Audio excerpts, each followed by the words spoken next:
Alright. Okay, so next we have it's a little film that I made with Brenda Last, who is an incredible ballet teacher based in London.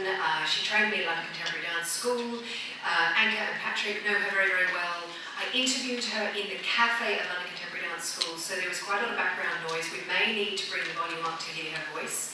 She has a wonderful story about receiving her MBE at the Palace, and you'll hear about the story of the Curtsey, but you'll also hear that her costume, her outfit to go to the Palace was made by the Royal Ballet costumiers. She was in the Royal Ballet for very many years. She was known as Birdie.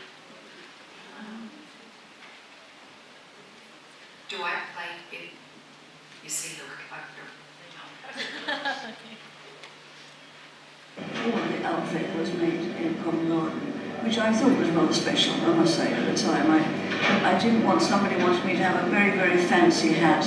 I didn't want to have a fascinator, I don't think I'm a fascinator at all. And so I thought I'd just have a normal hat. So that's how that came about.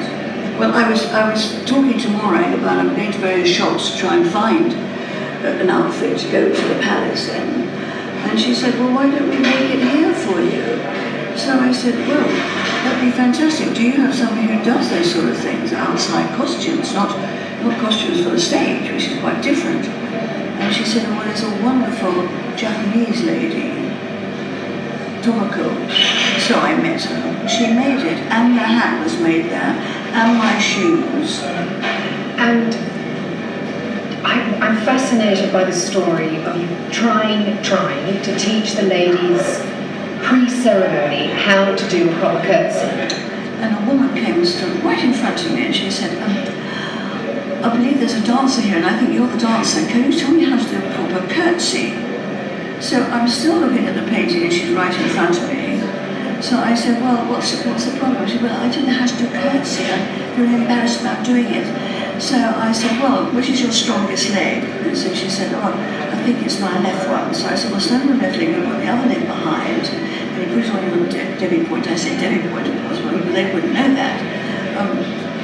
And so I said, well, you put it on the Debbie point like this, and you just go down. And she went, and I said, don't look down because you'll fall over. You want to keep your head up and just let the head go down as you go down, bending your knees. So she then said to people behind, stand up, which is your supporting leg? Which is your supporting leg? And we're going to put your leg behind, as though it's like a picture frame, that's what I was explaining, like a picture frame. And she said, and don't put your head down, otherwise you'll fall over. When I turned around, there were 5 other women in their nice new outfits, but they had high heel shoes on, and of course, so many of them not used to wearing high heel shoes, so even to walk they were a bit unsteady. And so I had to help them to teach them a curtsy.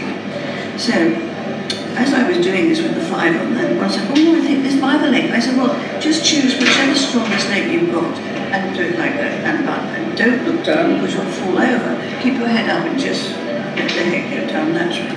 Not too much of it. So, and then my name was called to me because I was one of the first Lord 6 to go through. So I said goodbye, so then off I went, and I joined the queue, and we went through parts of the Buckingham Palace, and then you come to the main ballroom and side area here, you're standing waiting in, and so my name was called, and then I went through, and then I curtsied and went up to Prince Charles, Your Royal Highness. He said, that's the best curtsy we've seen all day. He said, so I said, oh really?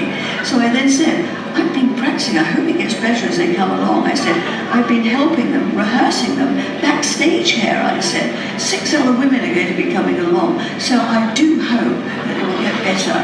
Then he chatted about, was I still with the Royal Ballet? I said, no, I'm not any longer. I do a lot of teaching and I do master classes and I go abroad quite a lot and things. So he said, he said, we had some dance here not so long ago. I said, yes, I know. I believe the Royal Ballet School was here. He said, yes, we're trying to raise some money. I said, well, that's very good because the dance needed, so I hope Your Highness will go on raising some money for us as dancers. And he then said, I was nodding away and joking and laughing and things like this with him, you know. And apparently my husband and people who were with him, who I knew, they wondered what was happening up there because I was nodding and chatting